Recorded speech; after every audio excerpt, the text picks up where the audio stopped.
هموطنان عزیز، خوشحال هستیم که یک بار دیگر در یک برنامه زیبایی شهر با هم اشتراک کردیم.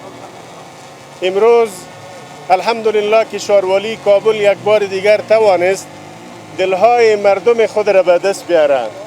ازدحامی که امروز ما و شما مشاهده میکنیم فقط به خاطر استقبال از یکی از زیبایی های شهر کابل است.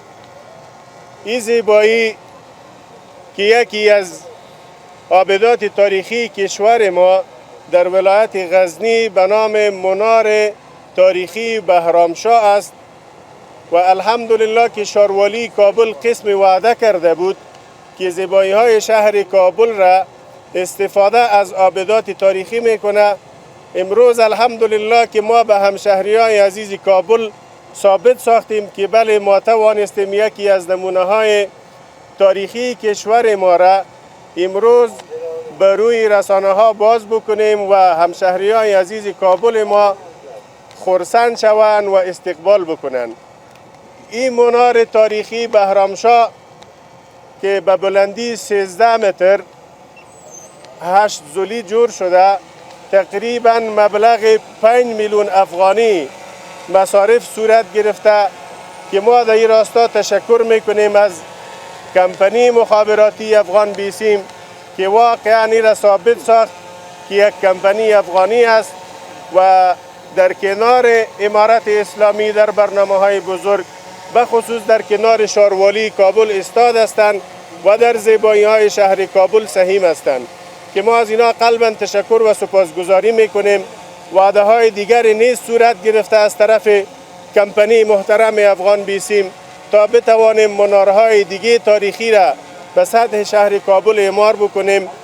از این که راه ها بسته است، مردم ما با مشکلات روبرو میشه، خدا نخواسته مردم ما اذیت نشوه.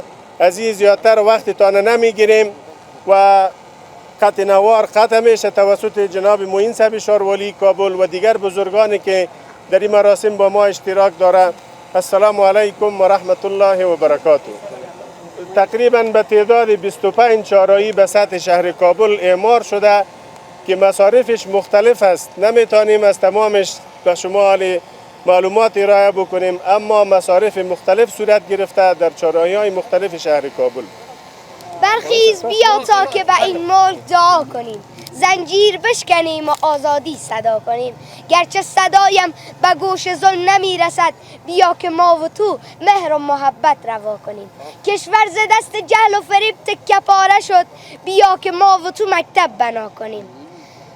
مردان حق به سوی خدا پرسه میزنند، بهر خدا توبه و جان را فدا کنیم. ماتم بس از بهر خدا جنگ دیگر بس، دیگر نیاز نیست که با هم دعوا کنیم. هر مشکلی که داریم به حرف حل می شود، بمب و تفنگ راکت خود را رها کنیم. بمب و تفنگ راکت خود را رها کنیم. از این بعد علم و هنر را قدر دهیم، آخر همین شود که صلح و صفا کنیم.